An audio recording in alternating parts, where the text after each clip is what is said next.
Bueno, muy buenos días. Este, Muy buenos días. Soy el doctor César Aliaga, psiquiatra, asistente del Hospital Rebagliati del Departamento de Salud Mental. Así que vamos a comenzar con la clase de hoy, que es trastorno obsesivo compulsivo, que es un tema muy interesante. Yo recuerdo que antes del DSM-5, el trastorno obsesivo compulsivo era un trastorno, un diagnóstico que estaba incluido dentro de los trastornos, dentro del gran capítulo de trastornos de ansiedad, ¿ya? Dentro del DSM-5 de la Asociación Psiquiátrica Americana, hasta antes del DSM-5, o sea, el DSM-4 y los anteriores tenían esa, esa clasificación.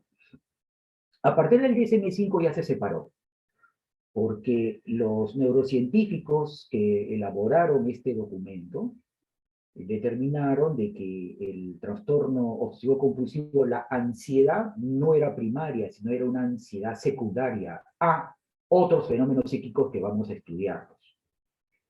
El CIE-10, que hasta ahora está vigente, es la Clasificación Internacional de Enfermedades en su 10ª versión de la Organización Mundial de la Salud, aún considera al TOC dentro de los trastornos de ansiedad.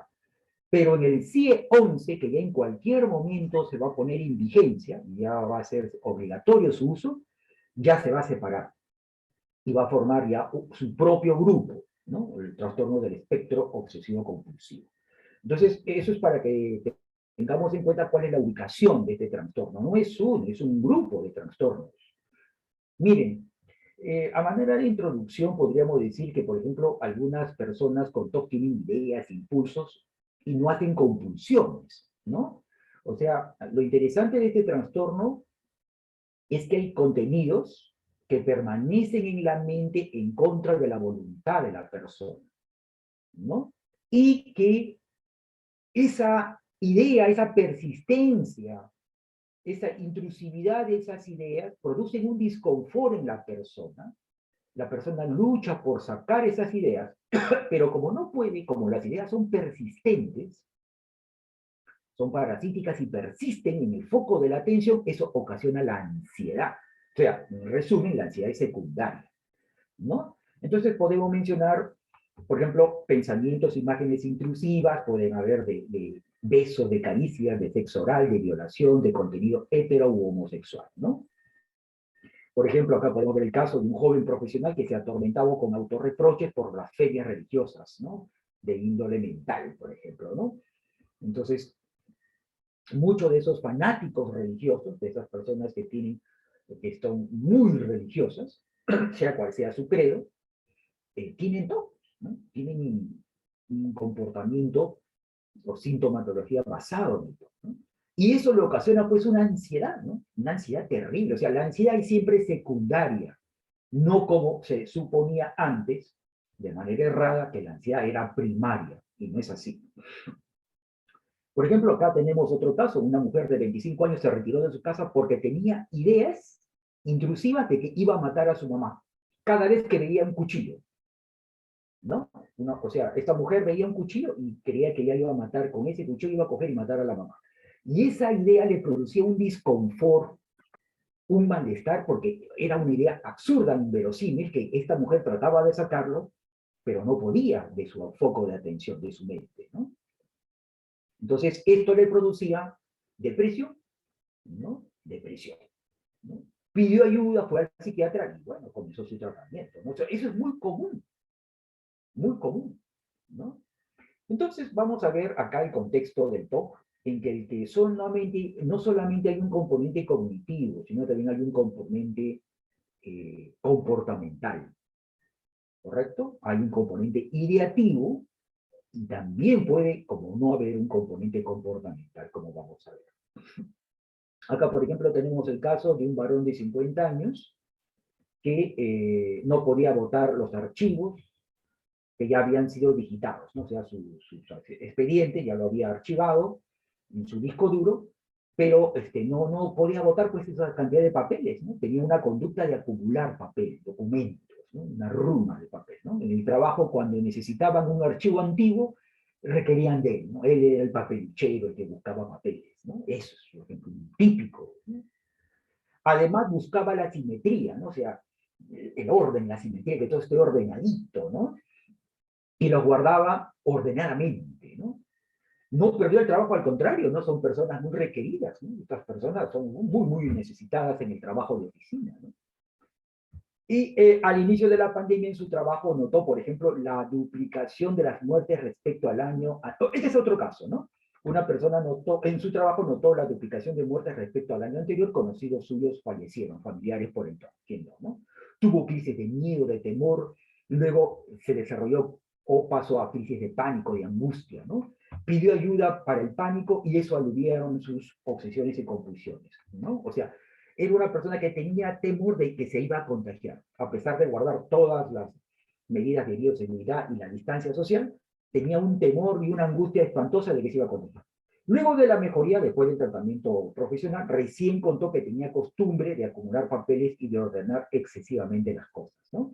Esto, por ejemplo, ustedes lo pueden ver, sería bueno que aquellos que no han visto vean esta famosa película Mejor Imposible, ¿no? Es la mejor interpretación, bueno, en ella actúa Jack Nicholson, interpretando pues a un famoso periodista neoyorquino que era un típico TOC, ¿no? Un típico TOC.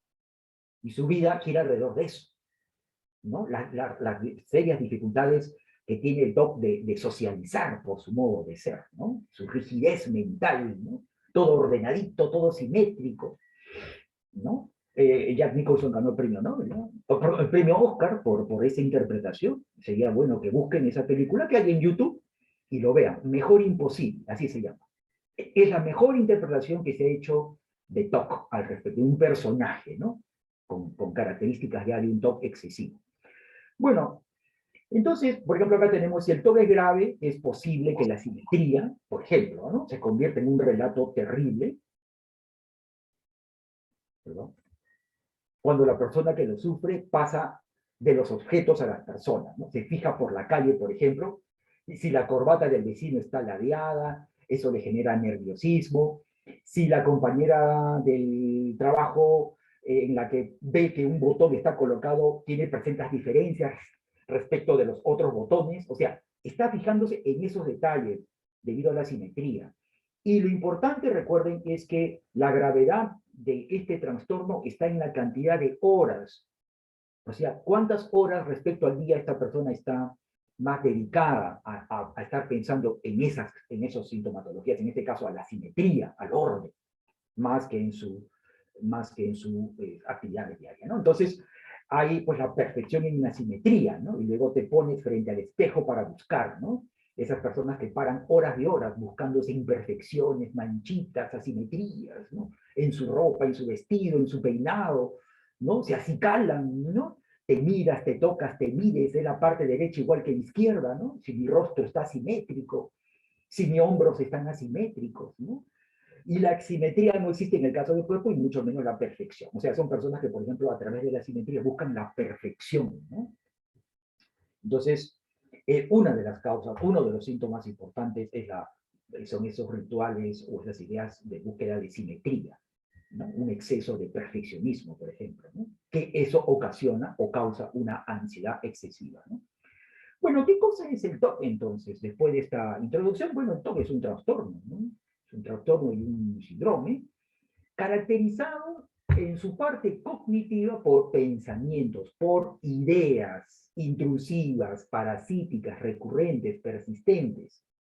La persona las interpreta como egoistónicas, o sea, que son ideas absurdas, inverosímiles. Eso lo diferencia de la psicosis, en donde si la persona tiene estas ideas y tiene convicción de que estas ideas son reales, eso ya es psicosis, ¿no? Porque ya habría la presencia de ideas de convicción delusional. Aquí no hay convicción delusional. Acá la persona tiene estas ideas, estos pensamientos, que las considera inverosímiles, absurdos. No puede ser, pues, que veo un cuchillo y ya pienso, se me mete en la cabeza que voy a coger el cuchillo y meter el cuchillo a mi mamá, a mi familia, ¿no? Que voy a matar a mis hijos, a mi esposa, a mi esposo, en fin, ¿no? Entonces, eso Es por eso la naturaleza de esas ideas y de esos pensamientos intrusivos, recurrentes, persistentes y parasíticos son egodistónicos, producen un disconfort, un malestar. Entonces, la persona, miren ustedes, comienza a tener un proceso de lucha. ¿Qué cosa es la lucha? La lucha es el proceso por el cual la persona busca desplazar las ideas obsesivas egodistónicas del foco de la atención. O sea, la persona piensa que esas ideas son absurdas, inverosímiles. ¿Cómo puede ser que esté pensando que lo que toco, todo lo que toco, ya me contamina? Ya me ensucia todo el cuerpo. Es inverosímil, es absurdo. Y trato de sacarlo. Eso sería lo normal. Pero no puedo. La persona con TOC no puede hacer eso. Y eso le produce eso produce, o sea, entra en un estado de lucha por desplazar esas ideas, pero como fracasa, como no puede, entra en ansiedad. ¿Correcto? O sea, la ansiedad es secundaria a una lucha fallida por desplazar las ideas TOC. Y esta ansiedad excesiva, ¿no?, que puede llegar a sintomatología panicosa en muchos casos, puede ocasionar compulsiones motoras, o sea, ya puede desencadenar el acto motor. ¿Y para qué la persona realiza estas conductas repetitivas o compulsiones? Pues para calmar esa ansiedad. Pues. Si, por ejemplo, la persona está pensando que todo lo que toca lo contamina, lo ensucia, eso le ocasiona, o sea, tiene que luchar por sacar esa idea absurda e inverosímil de su foco de atención y al no poder, al fracasar, entonces la única manera de calmar esa ansiedad es realizando la compulsión de limpieza. Va y constantemente va al baño, comienza a tener esa idea, aparece la ansiedad, va al baño. Tantas veces como sea necesario para que esa ansiedad baje, mengue. ¿Correcto?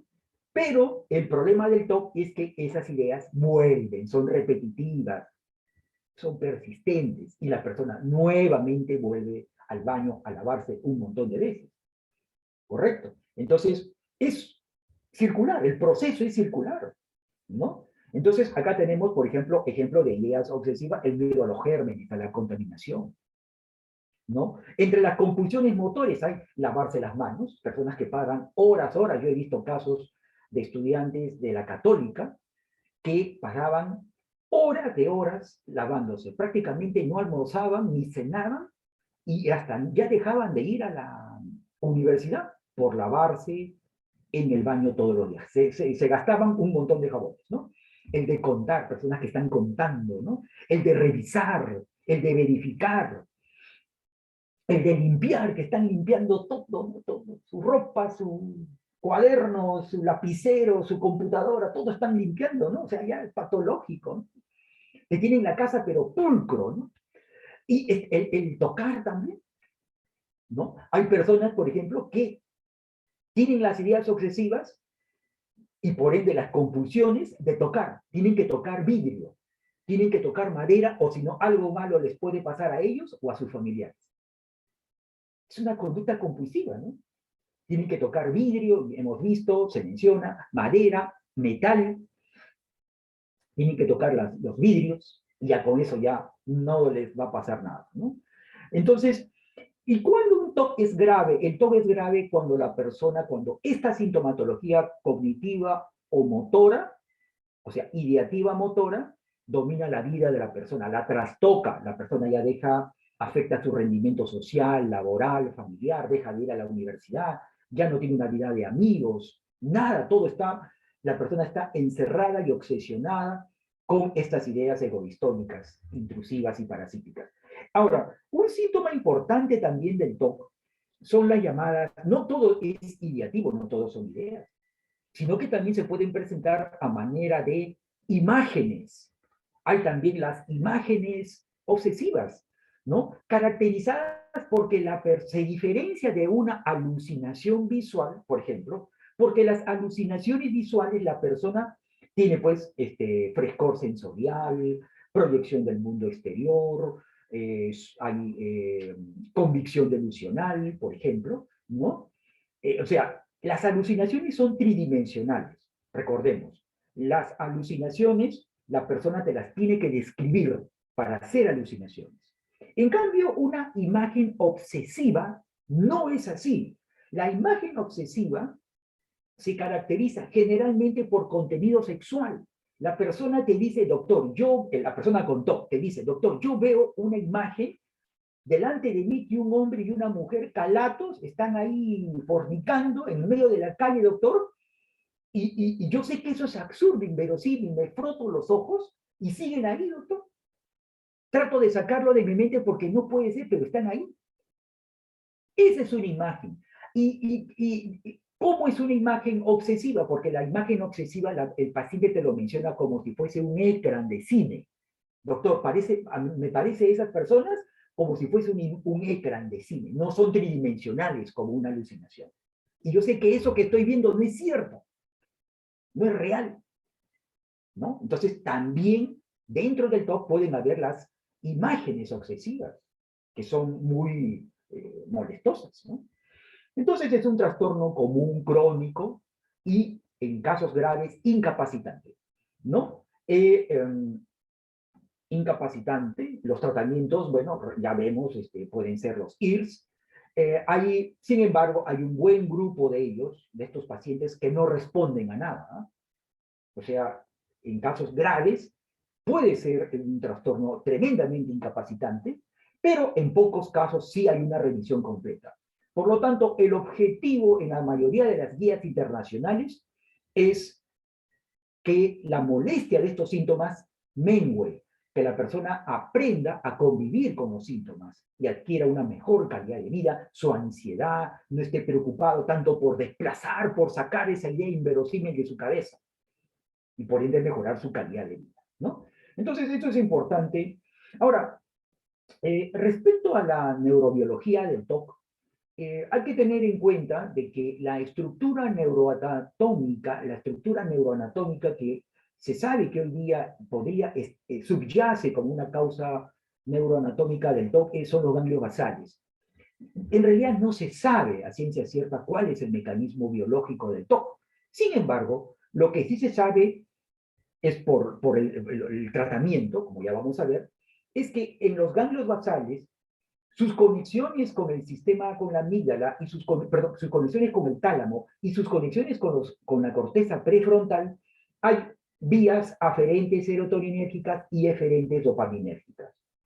Y en estas vías hay un equilibrio de dopamina y serotonina. Eso es lo normal. Ese equilibrio entre los ganglios basales, el tálamo y la corteza frontal nos permite a todas las personas sanas, como todos ustedes, pensar en lo que queremos y dejar de pensar en lo que no queremos. Cuando este equilibrio de serotonina y dopamina se pierde, ahí comienzan los problemas.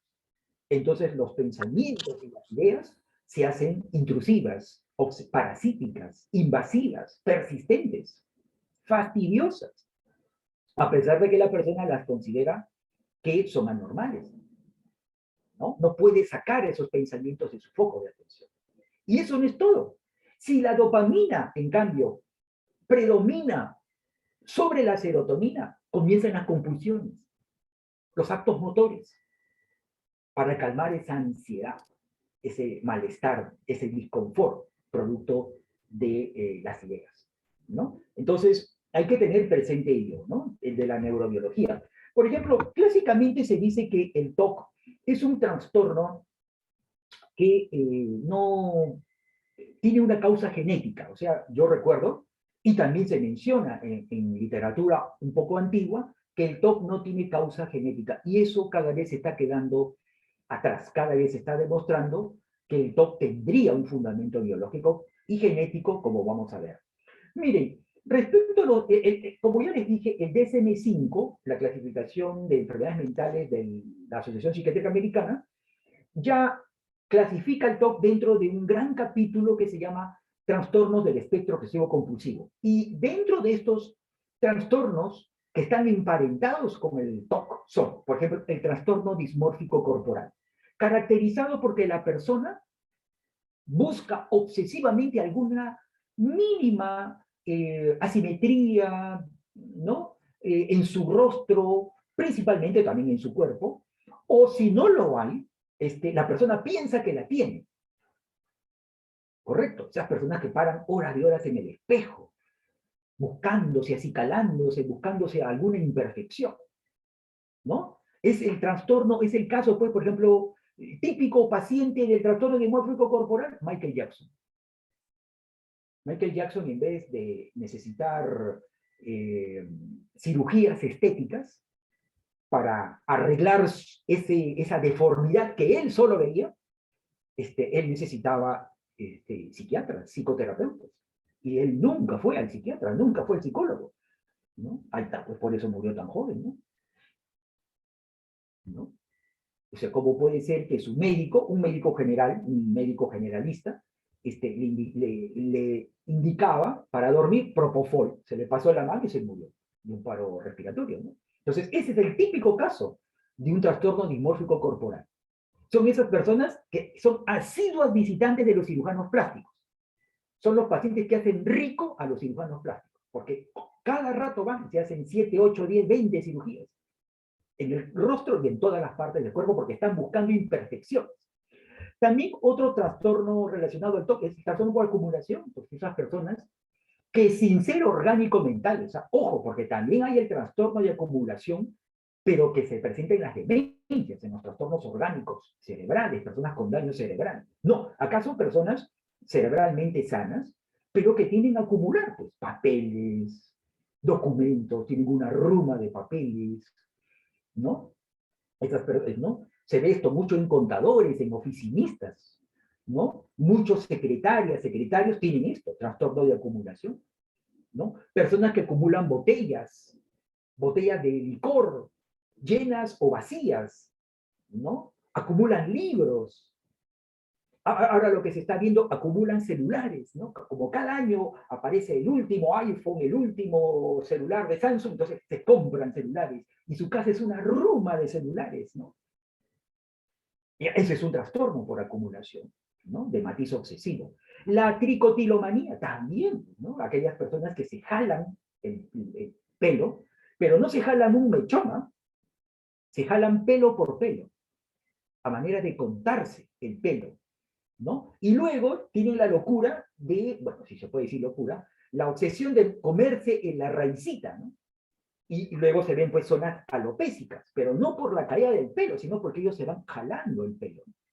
Entonces, a veces como se comen el pelo, y el pelo tiene una celulosa muy dura, muy difícil de digerir por los jugos gástricos, se forma pues el tricobezoar, que es un pseudotumor gástrico, ¿no? Que produce a veces pseudo-oclusión gástrica y que hay que operar para sacarle el muñón de pelos. Yo he visto algunos casos en el hospital Rebagliati, ¿no? Los trastornos por escoriación, ¿no? Que hay que descartar los trastornos por escoriación de causa orgánica, porque también se ven en personas con daño orgánico cerebral y demencia, personas que se están arañando, acicalando, ¿no? Haciéndose heriditas, ¿no? Piensan que a veces tienen picazón, prurito, y se están ahí arañando, escoriándose, ¿no? A veces se hacen heridas importantes, ¿no? Y también hay que ver los trastornos obsesivos relacionados a sustancias, así es, ¿no? A drogas. Por ejemplo, ¿qué fármaco está demostrado que puede producir síntomas obsesivos? La clozapina. Pregunta de examen. La clozapina, recuerden ustedes, es el antipsicótico más potente, es un antipsicótico atípico de segunda generación, que es el más potente antipsicótico que se utiliza en aquellas personas psicóticas o esquizofrénicas con pobre respuesta o refractariedad a los otros antipsicóticos. Entonces, en ese caso, los psiquiatras usamos nuestra bomba, ¿no? Nuestro antipsicótico bomba es la clozapina. Entre un 5 a 8% de pacientes usuarios de clozapina hacen síntomas de TOC. Nosotros vemos en la práctica diaria un montón, pero todos usuarios de clozapina, ¿no? Interesante, ¿no? Ahora, entonces, ¿cuáles son los subgrupos de los síntomas, ¿no? Tenemos síntomas de contaminación, ¿no? O la idea obsesiva de contaminación, de que todo lo que toca ya se ensució, ¿no? Por ende, las compulsiones de limpieza, ¿no? Personas que se lavan la mano. Cuando ustedes vean al día a día, si son o no psiquiatras en el futuro, pero se van a cruzar ustedes de vez en cuando con personas que tienen la mano percurida completamente, pero blanca, ¿no? Una dermatitis alcalina, pues de tanto jabón que usan, ¿no? con una cara completamente blanca, su piel percudida, como si se hubiesen echado talco. Ya, ese es un TOC. Ese es el TOC. Ustedes ya con solo ver, ya ven ustedes que tienen una dermatitis alcalina por la cantidad de jabón, de detergente. Pero ahora estas personas con TOC no usan cualquier jabón de tocadora, no. Usan jabón Bolívar, ese jabón tremendamente alcalino para lavar ropa, eso. ¿No? Entonces la piel, vienen pues con la piel blanca de las manos, el rostro blanco, ese es un TOC. ¿Correcto? Cuando hay obsesiones tabú, muy común, ¿no? Obsesiones de tipo sexual, de tipo religioso, de tipo agresivas, las ideas de duda, las dudas compulsivas, temor de causar daño. Si ven un cuchillo, si ven un destornillador, piensan de que ya con eso van a coger y van a matar a los hijos, a la familia, a la mamá, ¿no? Dudas de chequeo, de verificación, ¿no? Por ejemplo, un paciente muy común que dice, doctor, yo constantemente me entra la duda de que se me cayó la billetera, por eso yo cuando camino por la calle siempre doy la vuelta viendo mi bolsillo si es que mi billetera se ha caído. O también las dudas de verificación si han cerrado la puerta. Una vez un paciente me dijo, uno no, sino varios, ¿no? Doctor, yo tengo el problema de que tengo la duda, me entra la duda cuando voy al trabajo si he cerrado o no la puerta de mi casa con llave. Doctor, salgo de mi casa y verifico si he echado bien la llave en la puerta de mi casa. Cuando estoy en el paradero del combi, del bus, me entra la duda si he echado si he echado llave a la puerta y regreso, doctor, a mi casa a verificar. Y lo peor que me ha sucedido es que ya estando en el trabajo, me entra la duda, doctor, y del trabajo, doctor, me voy a mi casa a ver si he echado llave a la puerta de mi casa. O sea, a ese nivel de duda llega, ¿no? Esas ideas de duda. Ni hablar las conductas de simetría, ¿no? De acumulación, eso es típico del TOC. Por eso les invito que en algún momento libre vean esa película Mejor Imposible. Ahí está el típico caso de un TOC donde hay simetría, ¿no? ¿No? Van a ver en su baño una cantidad inmensa de jabones, ¿no? Todos coordinaditos, y solo lo usa una vez que ya usó el jabón, lo bota. Increíble. También las supersticiones, las ideas supersticiosas, ¿no? Las conductas compulsivas, o sea, los rituales, ¿no? Las supersticiones. Hay personas muy supersticiosas, ¿no? Hay que chasar, no hay que romper un vidrio, no hay que pasar debajo de una escalera, en fin. O sea, las supersticiones hablan de un subgrupo de síntomas obsesivos. Muy bien, el 25% de los varones tienen un inicio de enfermedad antes de los 10 años, o sea, es común el TOC infantil, como ya vamos a ver, conocido más como el síndrome de Pandas, que hay un gran grupo de enfermedades, de síndromes dentro de ellos. El 30% de los pacientes desarrollan la enfermedad más o menos a los 15 años, o sea, es una enfermedad de inicio relativamente temprano, ¿no? El 65% de casos se presenta antes de los 25 años.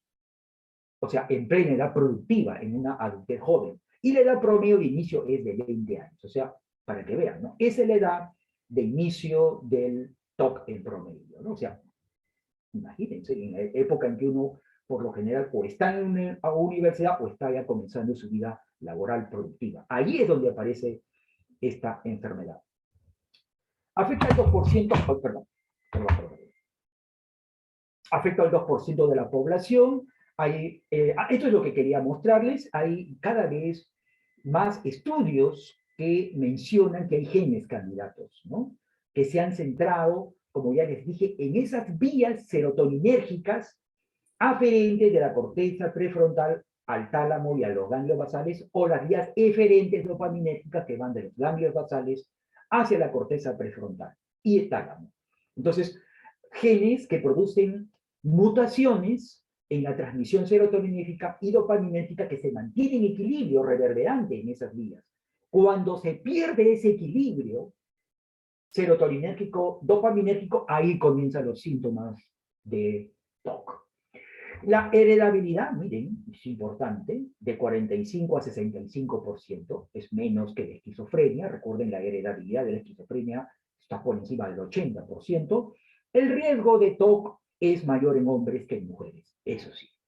El hombre, al ser más impulsivo, es más obsesivo, es más ansioso y se relaciona, por eso su TOC, con conductas violentas. El TOC típico es irritable, descalificador, no admite cuestionamientos a sus ideas o a sus conductas obsesivas, ¿no? Y el inicio es más temprano en hombres, es cierto.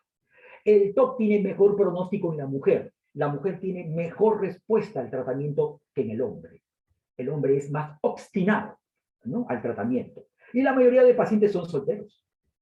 Interesante, ¿no? O sea, parece ser que el acompañamiento, la vida conyugal, la vida de pareja, podría ser un aspecto protector, ¿no? Bueno, algunas observaciones clínicas importantes, por ejemplo, se ha relacionado con el Corea de Sydenham, ¿no? ¿Por qué? Porque se producen reacciones autoinmunes en el sistema límbico, ¿no? En Corea de Sydenham hay un porcentaje importantísimo de pacientes con Corea de Sydenham que hacen síntomas de TOC. En el caso de la enfermedad secuelar a infecciones por estreptococo, el síndrome de Pandas, esto se ve en niños. La gran mayoría de TOC en menores de edad es porque han tenido una infección amigdaliana, ¿no?, de estreptococos, y al tiempo después de remitido estos estreptococos, de esta infección amigdaliana o faringea por estreptococo beta hemolítico del grupo A, aparecen los síntomas de TOC. Y los síntomas de TOC se van a presentar mientras los anticuerpos por el estreptococo, del estreptococo, estén presentes. ¿Correcto? Mientras existan esos anticuerpos, la antiestreptolicina O, ¿no?, mientras el dosaje de antiestreptolicina O esté presente y vigente al dosaje, va a tener los síntomas de TOC. Cuando el dosaje de antiestreptolicina O disminuya o desaparezca, el síndrome Pandas desaparece, o sea, los síntomas de TOC desaparecen. Por eso el TOC, el síndrome Pandas o el TOC infanto-juvenil tiene, por lo que asociado a una infección por estreptococo, tiene un buen pronóstico. Hay estudios con células madre en ratones y también se ha visto el TOC en canes, ¿eh? Vean ustedes acá esos perros que están dando vueltas persiguiendo su cola, o aquellos perros que hacen huecos, ¿no?, hacen hoyos en el piso, ¿no? Es una conducta obsesiva, ¿no? Por eso modelos animales han sido y son los pericotes y los perros para el estudio de las funciones biológicas del TOC, ¿no? Entonces, hay perros susceptibles, ¿no? Acá. Y se han identificado hasta el momento 4 genes candidatos de TOC en perros. Obvio, si hay en perros, también hay en humanos, ¿no?, porque son mamíferos. Y si no me equivoco, hace año y medio se identificó otro gen candidato, ¿no? Entonces, recuerdo que se nos enseñaba que el TOC, hace años, el TOC era un trastorno aprendido, no era un trastorno genético, pero cada vez eso está quedando postergado, porque parece ser que el TOC tiene una base biológica, una base genética, o sea, se han encontrado, por ejemplo, genes cuyas mutaciones alteran esa transmisión serotoninérgica y dopaminérgica justamente en estos núcleos basales, estos ganglios basales, el tálamo y sus conexiones aferentes o eferentes con la corteza suprarrenal. Y estos genes, por ejemplo, la caderina neuronal, la catenina alfa 2, la ataxina, la carboxipeptidasa, glutamato del plasma, por ejemplo, son 4 de los genes que, por ejemplo, cuando se ha hecho el cultivo en neuroblastomas humanos en placa Petri, se ha visto allí, y luego se ha hecho en pericotes knockout, así se les llama, porque se ha implantado el gen a estos pericotes han hecho conductas obsesivas, ¿no?, de acicalarse, de hacerse heridas, ¿no?, de acicalarse constantemente, pericotes, cuyes, ¿no?, y también en algunos mamíferos. Entonces, ya cada vez muchos de estos genes producen mutaciones que alteran esa transmisión serotoninérgica, dopaminérgica y hacen bloqueos de transmisión glutamatérgica, ¿no?, en esas vías subcorticales que yo les estoy mencionando. O sea, cada vez existe ya la idea de que el TOC cada vez hay más información de que el TOC es un trastorno que tiene bases, tiene causa, tiene genes que lo predisponen. Ahora, el corea de Sydenham, el 20% de pacientes con corea de Sydenham, o sea, que hacen esta fiebre reumática, hacen TOC. Ocurre generalmente 3 meses o más después de la infección por estreptococo, ¿no? Ojo. El TOC ocurre en el 70% de pacientes con corea de Sydenham. O sea, está muy relacionado, muy vinculado con la infección de estreptococo, ¿no? Y esto se debería a que el estreptococo, al momento de producir la reacción infecciosa, ¿no?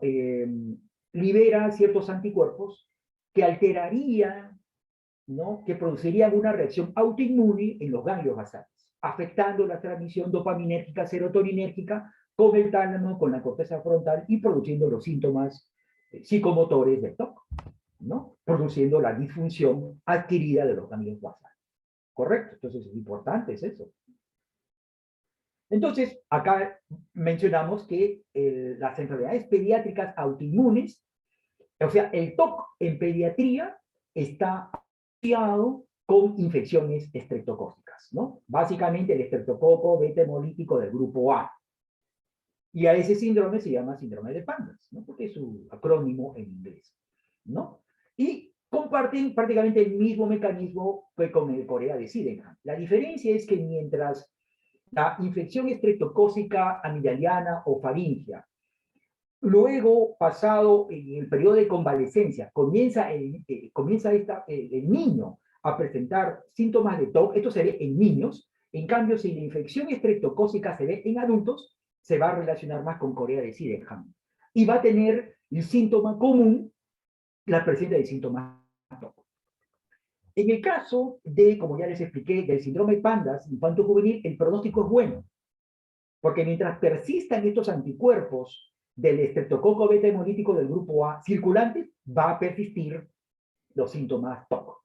Cuando la antiestreptolicina O, que es un anticuerpo del estreptococo, comience su dosaje, o sea, se puede dosar en el laboratorio, vaya disminuyendo o disminuya o desaparezca, los síntomas de TOC en el niño también van a mermar, van a desaparecer, ¿no? Entonces, muy importante ver eso, ¿no? Entonces, el corea de Sydenham se asocia con TOC, el corea de Sydenham se asocia con síndrome de la Tourette, e incluso también se ha visto con esquizofrenia. Obvio, pues, porque hay vías dopaminérgicas alteradas, asociadas, ¿no? Y esta característica hace que la corea de Sydenham un modelo explicativo del TOC, ¿no? Y trastornos relacionados de índole autoinmune. Correcto, o sea, es un TOC de causa autoinmune postinfecciosa. Interesante, ¿no? O sea, no solo hay un TOC idiopático, o sea, que la persona nace con TOC, ¿no? Ahora, otra cosa importante que también tengo que mencionarles es si el TOC es adquirido. Sí, el TOC también puede ser adquirido. Un factor importante del TOC, cuando uno se cruce con un paciente con TOC, es necesario preguntar e investigar sobre cuál es su contexto social, su contexto familiar. El TOC, por ejemplo, son personas clásicamente, característicamente obsesivas, perfeccionistas. Vienen de hogares donde mamá o papá, o ambos, o su imagen significativa, es una imagen obsesiva, es una imagen que les exige perfección, máximo rendimiento en el colegio, ¿no? En el trabajo. O sea, son papás o mamás que les inculcan a estos niños desde muy temprana edad a ser perfeccionistas, a ser perfectos. Así era, por ejemplo, el papá de Michael Jackson. El papá de Michael Jackson era un tipo enfermo, ¿no? Era un herrero, pero que se dio cuenta de que sus hijos eran tan talentosos que si los hacía un equipo de cantantes, él se iba a llenar la plata, de plata. Y eso fue lo que sucedió. Y con los hijos, horas de ensayos, de aprender canciones, danzas, giras. Ellos no tenían vacaciones, no tenían Navidad, no tenían Año Nuevo, no celebraban cumpleaños, porque todo era trabajo, era una vida obsesiva. Y cualquier error, cualquier error de uno de ellos, ¿no? Los castigaba, le daba de correazos, de palazos, ¿no? Por eso todos esos hermanos de Michael Jackson pues, son enfermos. Y por eso Michael Jackson era el más enfermo de todos esos hermanos. El problema era que era el más talentoso, ¿no? Sí, pues, por eso se murió tan joven, ¿no? Entonces, eso es un síntoma característico. Siempre en el TOC tenemos que buscar si hay alguna imagen anancástica, alguna imagen obsesiva, perfeccionista. Por ejemplo, yo recuerdo un TOC, un paciente TOC que una vez me contaba de su infancia, de su escolaridad, y me contaba llorando que un día, por ejemplo, en el colegio le tocaba dar un examen, en secundaria le tocaba dar un examen muy, muy difícil de matemática. Y estudiaba, chancaba, estudiaba, ¿no? Y sacó una buena nota, sacó 17, 18. Y entonces va contento con el examen a mostrárselo a la mamá, ¿no? Y llega a la casa y le dice, mamá, mira, he sacado 18, he sacado buena nota de este examen difícil, mire todo mi esfuerzo, mira. Y la mamá, en ese momento, le tiró un cachetadón al paciente, bueno, al niño en este caso, así, le tiró un cachetadón. Y luego el niño se quedó así, ¿no? Totalmente perplejo, sorprendido, o sea, ¿cómo que es esto, no? En un estado de confusión. Y la mamá luego le grita y le reprende, si no me traes 20, no me sirve. Tú me tienes que traer 20 porque tú eres perfecto.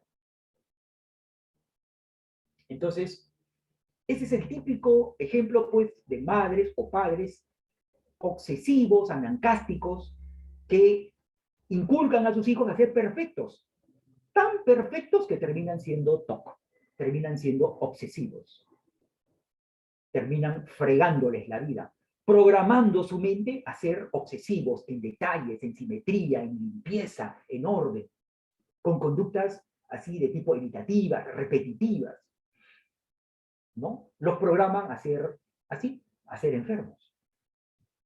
Entonces, eso también es muy importante investigar en todos los pacientes TOC la historia familiar. O sea, siempre nos vamos a cruzar con esas sorpresas. Ahora, ¿cuál es la comorbilidad principal del TOC? La depresión. El 60%, más del 60% de personas con TOC hacen depresión. ¿Correcto? Síntomas de tristeza, de desesperanza, ¿no? Es terrible. Y alto riesgo de suicidio. O sea, a veces el TOC es tan galopante que se suma a la depresión y puede haber intento suicida y suicida. También el trastorno de ansiedad, 55%, básicamente trastorno de pánico, crisis de pánico, la personalidad obsesiva o anancástica, ¿no? El 30% de personas con trastornos anancásticos de personalidad hacen TOC. ¿Qué cosa es el trastorno de personalidad obsesiva o anancástica? Son los trabajólicos. Esas personas que trabajan mañana, tarde, noche o madrugada, que no toman sus vacaciones. Todo es trabajo, trabajo, trabajo. Son los primeros en llegar, llegan de madrugada al trabajo y salen de noche. Yo tenía un paciente, abogado, que trabajaba abogado, que trabajaba en el Ministerio de Economía, llegaba a las 6 de la mañana al trabajo, y se iba del trabajo a la medianoche. El guachimán, ¿no? Ya todo era silencio. Entonces, al ver a este loco salir solo, le llamaba la atención, pues era un choro, un ladrón. No, era un trabajador. Y era uno de los pacientes que buscaba porque hacía unas crisis de angustia, las ideas obsesivas, la limpieza, ¿no? Terrible, ¿no? Entonces, esas personas obsesivas, con trastorno de personalidad obsesivo o anancástico, tienen una predisposición también a hacer TOC. Las personas con hipocondriasis, ¿no? Esas personas que se quejan, el hipocondriaco. ¿Qué cosa es el hipocondriaco? Es un trastorno somatomorfo, caracterizado porque la persona piensa que su molestia se debe a un diagnóstico. O sea, el hipocondriaco ya viene con un diagnóstico que él mismo se adjudica. Doctor, te dicen, por ejemplo, doctor, siento acá un dolor tipo retorcijón en la base de mi estómago, debe ser por mi vejiga. Doctor, tengo un dolor de cabeza así, como que me apretaste, el doctor, debe ser un tumor, doctor, por favor, opéreme y sáqueme el tumor. Y luego cuando el médico hace los estudios, evalúa, hace los estudios de imágenes, resulta que no hay nada. Ese es un hipocondriaco. Y luego cuando el médico, el especialista, lo deriva al psiquiatra, estos pacientes se quejan. Pueden hasta denunciar al médico, yo no estoy loco, no, usted me tiene que tratar. Buscan al gastroenterólogo, al neurólogo, en fin. La anorexia, las mujeres anoréxicas son TOC, TOC. Mujeres adelgazadas, ¿por qué? Porque estas mujeres, claro, dentro de su apariencia, dentro de su trastorno de conducta alimentaria, el temor a subir de peso, el temor a comer, y por lo tanto se mantienen en un estado corporal de emaciación, de extrema delgadez, estas mujeres o estas personas son obsesivas, tremendamente obsesivas, perfeccionistas. Yo conocí el caso más grave de una anoréxica que era diplomática. Había estudiado en la Escuela Nacional de Diplomacia, era diplomática. Hueso y pellejo, anoréxica. Y trabajaba en la Embajada de Perú en México. Y la chica era un cráneo, pero era obsesiva también por la sociedad, tenía las ideas de contaminación, ¿no? Y las compulsiones de limpieza, pero era anoréxica. Imagínense, representante diplomática del Perú en México. También el alcoholismo también se puede asociar el TOC como una manera de escape de la ansiedad, el alcohol, ¿no? Trastorno dismórfico corporal, ya hemos dicho, el síndrome de la Tourette y los trastornos de tics, ¿no? El síndrome de la Tourette es un trastorno que hoy día se está relacionado con el espectro TOC, caracterizado porque la persona tiene unos tics verbales, ¿no? Hacen ruido, ¿no? Unos tics básicamente verbales.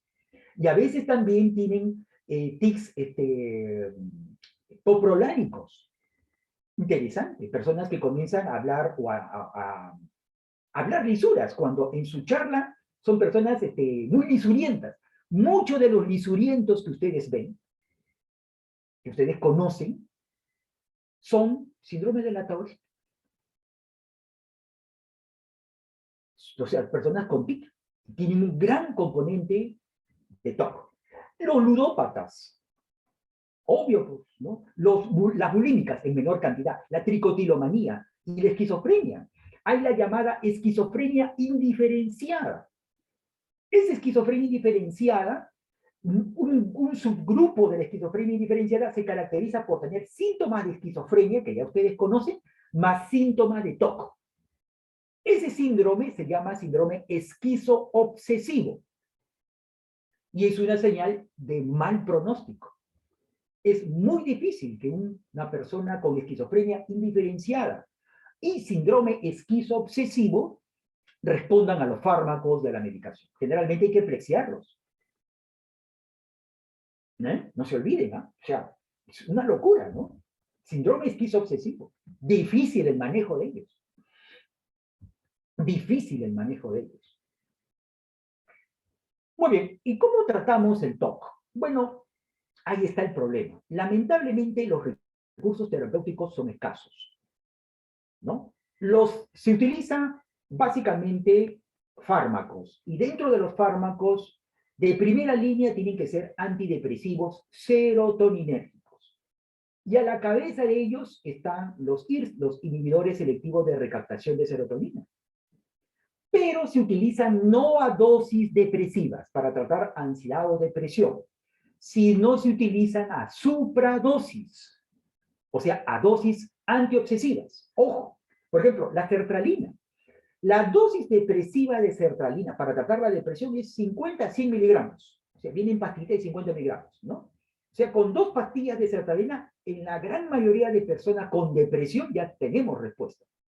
Pero en sertralina en TOC hay que usar sertralina de 150 a 200 miligramos. Paroxetina, que viene en pastillas de 20 miligramos. Generalmente ya la dosis antidepresiva, tu paciente responde bien ya a 40 miligramos de paroxetina cuando tiene depresión, pero en TOC tenemos que usar de 40 a 80 miligramos al día. El citalopram es el IRS más usado en Estados Unidos y Canadá. ¿no? De 40 a 60 miligramos, cuando se utiliza para la depresión hasta 40 miligramos, pero en TOC hay que usar 40 a 60 miligramos.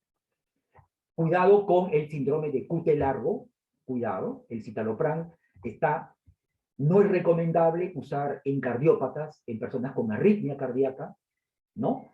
El escitalopram, muy común acá en el Perú, ¿no?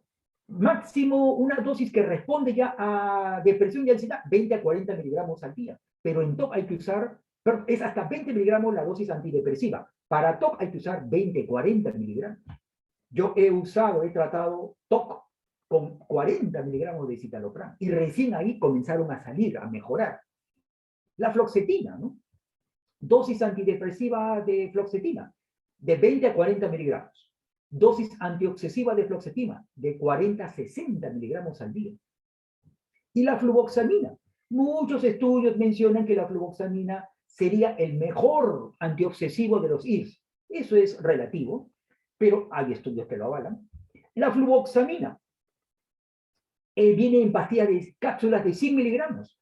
200 miligramos para tratar depresión, pero para TOC, 300 miligramos al día, 400 miligramos, incluso en Estados Unidos se utiliza hasta 400, 500 miligramos de fluvoxamina al día. Y recién el paciente comienza a notar disminución de la intrusividad de las ideas, disminución de la ansiedad, disminución de la necesidad de ir al baño a limpiarse, o sea, disminución de las compulsiones motoras o de los rituales, ¿no? Ahora, en caso de que haya fracaso de dos esquemas, como monoterapia o como combinación de los IRS, hay que usar tricíclicos. Los tricíclicos son los gold estándar para el tratamiento refractario. Y a la cabeza, el antidepresivo tricíclico que se debe de usar es la clomipramina. ¿Ya? La clomipramina es el antiobsesivo, el anti-TOC más potente que hasta ahora se dispone. Vienen presentaciones de 25 miligramos. Miren ustedes, hay que iniciarlo de a poco. Dosis antiobsesivas de 100 a 250 miligramos al día. O sea, es una barbaridad. Y la dosis de mantenimiento, cuando el paciente ya esté estable, se puede bajar la medicación, más no suspenderlo, con una dosis de mantenimiento de 50 a 100 miligramos al día, o sea, de 2 a 4 pastillas al día, como dosis de mantenimiento. La dosis de ataque es de 100 a 200 miligramos al día. Y recuerden que la clomipramina, como todo tricíclico, tiene efectos secundarios, ¿no? Ahí está el problema, la causa muy frecuente de abandono del tratamiento, porque el paciente comienza a quejarse de los síntomas anticolinérgicos, de los tricíclicos, en este caso de la clomipramina, ¿no? Somnolencia, aliento metálico, estreñimiento, puede haber estreñimiento o retención vesical, glaucoma, ardor gástrico, de apetito, ¿no? Entonces, esos son efectos secundarios que arritmia, son arritmogénicos, síndrome del QT largo, ¿no? Entonces, ese es el problema del tricíclico. Se utiliza en altas dosis, como monoterapia o combinado con los IRS, pero hay que tener cuidado con los efectos secundarios. Si a pesar de eso, de repente están usando un tricíclico como clomipramina, que es el más potente anti-TOC que existe hasta el momento, a pesar de ser un fármaco viejísimo, viejísimo, fue diseñado en el año 1955. Imagínense, hasta hoy día es el más potente y eficaz anti-TOC. Si a pesar de usar varios esquemas, con IRS, con monoterapia de IRS, con monoterapia de clomipramina, o combinados, IRS con clomipramina, y a pesar de eso no hay respuesta, podemos usar potenciadores. Y los potenciadores son a la cabeza los antipsicóticos. ¿Correcto? Entonces, hay estudios que avalan que se puede conseguir una mejor respuesta cuando hay fracaso ya de, por ejemplo, un esquema con IRS en monoterapia o un tratamiento combinado, digamos, terapia cognitiva con un IRS o un ensayo completo, o sea, terapia cognitiva, IRS y clomipramina, ¿no? Entonces, si en caso hay refractariedad, tenemos que usar un potenciador. Y ese potenciador es usar dosis bajas de antipsicóticos por su acción dopaminérgica. ¿Qué antipsicóticos tienen la mayor evidencia de ser buenos potenciadores al tratamiento farmacológico que está mostrando pobre o nula respuesta? Aripiprazol, risperidona, amisulpride y haloperidol. Correcto. Recuerden que ustedes que el fármaco de primera elección para el síndrome de Gilles de la Tourette es el haloperidol. ¿Correcto? Es el haloperidol. Pero estos antipsicóticos a dosis bajas se pueden usar como potenciador, ¿no? Para Entonces, vean ustedes acá, ya para ir acabando. Miren, de 150 a 200 miligramos de sertralina equivalen a 40 a 80 miligramos de fluoxetina. El efecto recién se observa a la semana 10, entre la semana 10 y la semana 12. Recuerden ustedes que los antidepresivos, cuando se tratan la depresión, ya a los 15 días ya tenemos que ver respuesta. Y la máxima respuesta de un antidepresivo para el tratamiento de la depresión se alcanza a los 4 meses, en promedio. Miren, acá el efecto recién se puede observar entre la semana 10 y la semana 12. El tratamiento debe darse entre 1 a 2 años con una dosis de respuesta, o sea, con una dosis plena. Con algunos casos, a veces es permanente. Muchos de los pacientes TOC tienen que tomar estas dosis fuertes, estas dosis altas, estas dosis importantes, a veces de por vida. Se puede considerar la interrupción del tratamiento cuando se ha mantenido la remisión del cuadro de por lo menos un año. O sea, si con el tratamiento el paciente ha mantenido un año en remisión de los síntomas, se puede considerar interrumpir el tratamiento. Pero la reducción del fármaco tiene que ser gradual. Y esto es importante. Las interrupciones del tratamiento antes de un año del TOC producen recaídas hasta en un 90%. O sea, los psiquiatras ya sabemos que una vez que iniciamos el tratamiento de un paciente con TOC, lo más probable es que toda su vida va a seguir siendo tratado, ¿no?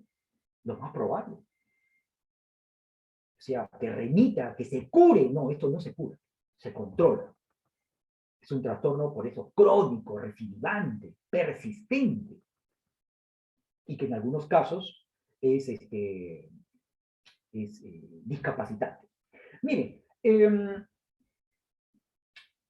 antes de terminar, por ejemplo, les cuento, el caso más grave que yo tuve de TOC fue de un chico que estudiaba economía en la Católica. Vino a mi consulta privada con su padre, con sus padres asustados. Era un joven de 22, 23 años, jovencito. ¿Y qué resulta? El chico, desde hacía años, había comenzado a tener ideas obsesivas de contaminación. O sea, que él pensaba que todo lo que tocaba lo contaminaba. Y eso le producía ansiedad, la lucha fallida por desplazar esos pensamientos. Y al no poder, este joven comenzó a ir al baño, pues a lavarse.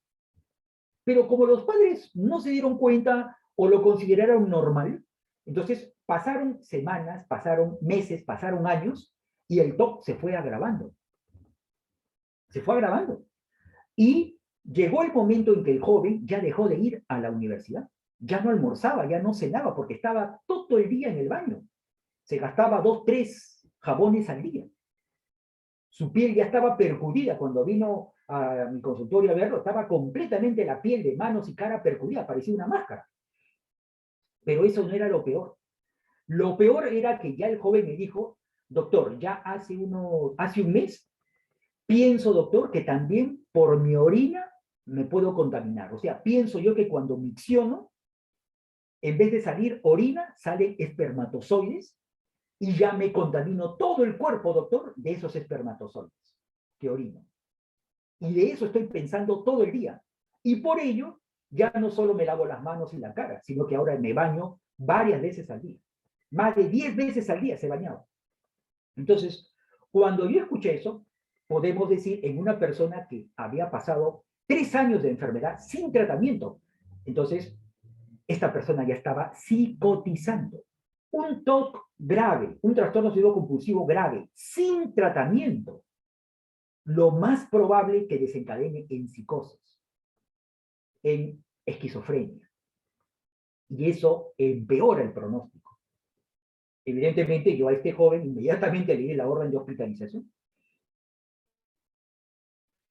pero lo llevaron al seguro o al Arco Herrera, pero lo llevaron a un hospital psiquiátrico de inmediato, ¿no? Entonces, ¿cuál es el principal riesgo, el más grave riesgo o la más grave complicación del TOC cuando no se trata? Que desencadene en psicosis. Y eso sí ya es muy mal pronóstico. Ahora,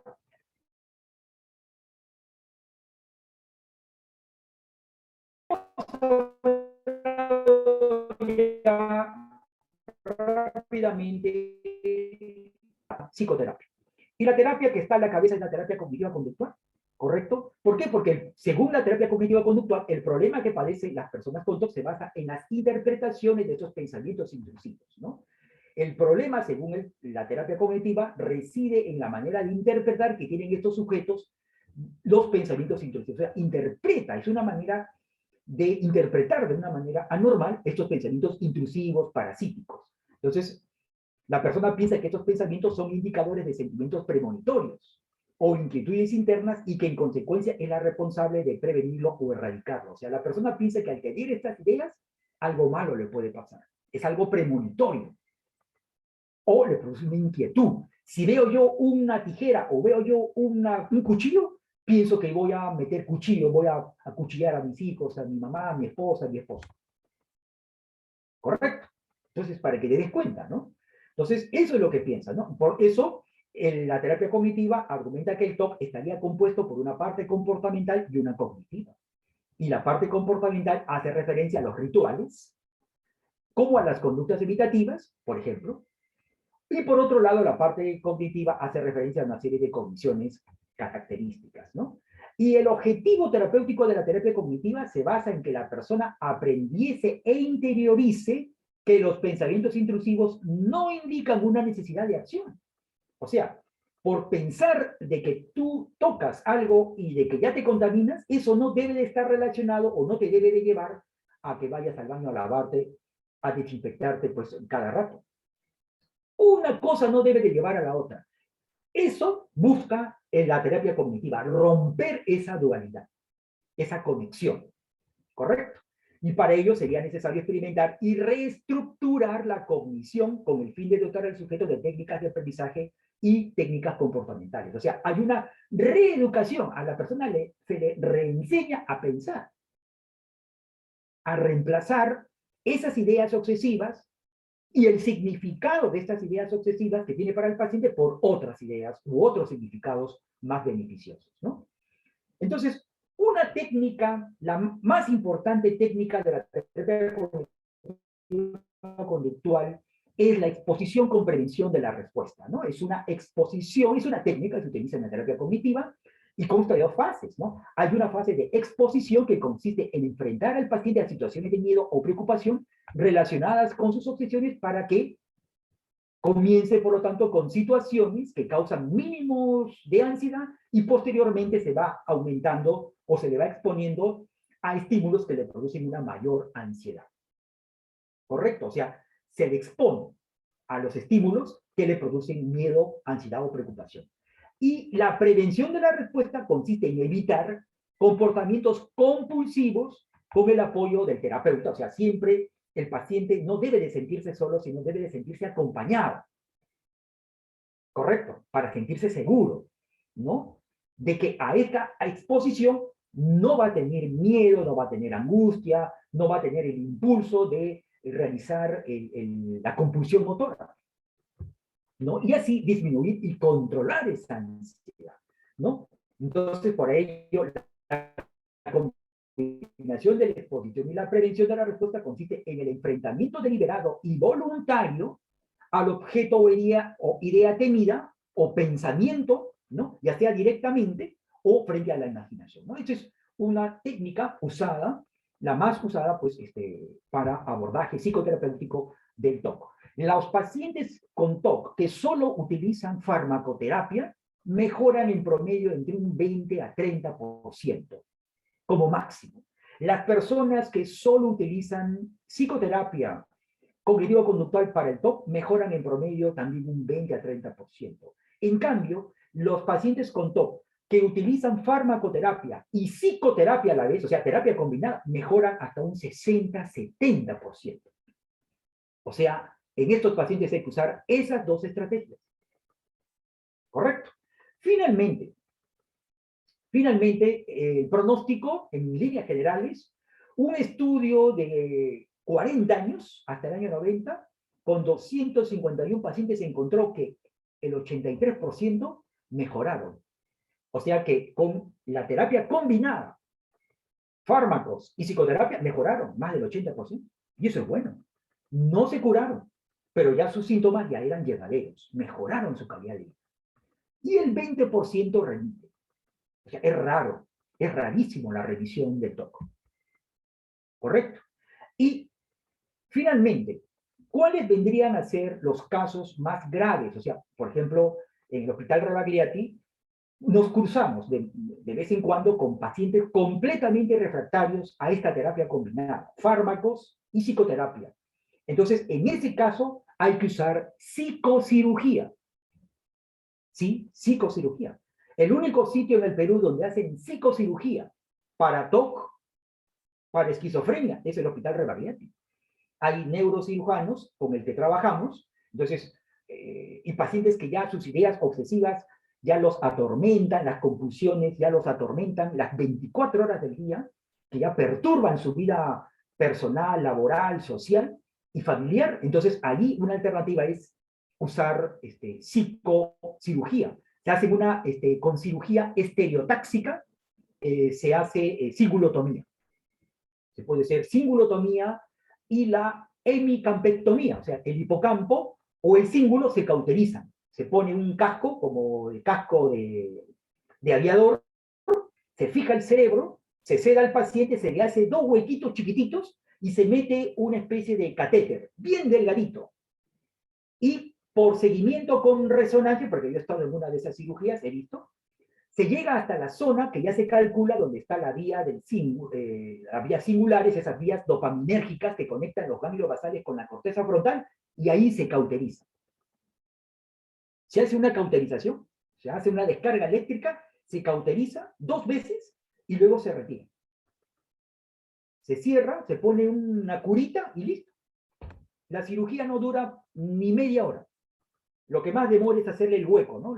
El huequito en el cráneo, ¿no? Y luego ya se introduce el catéter que va a cauterizar esas vías dopaminérgicas o serotoninérgicas del cíngulo, o también, si es que se decide, en el hipocampo, sus conexiones con el tálamo, y se cauteriza. En los pacientes que tenemos, que no son número de 5, sus síntomas de TOC bajaron en el 50%. No más. No más. 50% mejoraron, pero ya es un alivio, pues. Ya es un alivio, a diferencia de la tortura de antes de la cirugía, ya es un alivio, porque bajar 50% es mejor. Y a eso se le suma el fármaco, ¿no? Porque ellos siguen tomando sus fármacos, siguen haciendo psicoterapia y ya llevan una vida mucho mejor, con mucha mejor calidad que antes, ¿no? Muy bien, quedamos así.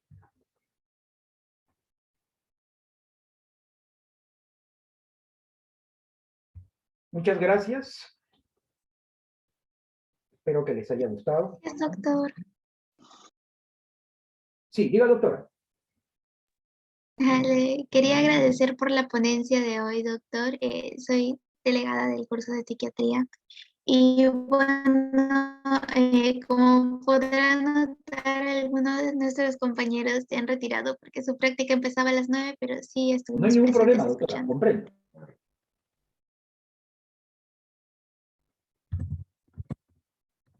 Muy bien, entonces quedamos así. Doctora, un favor, ¿me puede enviar su correo electrónico para mandarles el PPT más tardecito, para que sus compañeros tengan ya,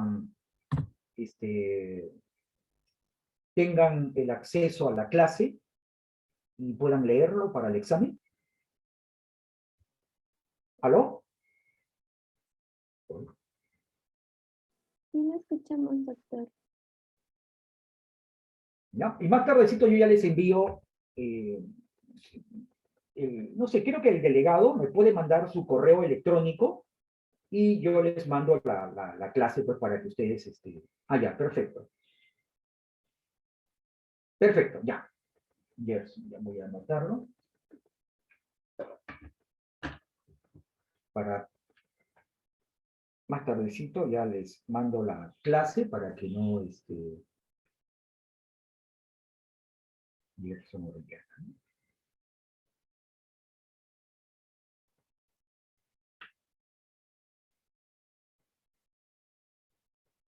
No se preocupe, en un ratito ya estoy mandando la clase para que ustedes lo tengan y puedan estudiarlo y puedan para el examen. Muy bien, doctores, no les quito más tiempo. Muchísimas gracias. Espero que en esta hora hayamos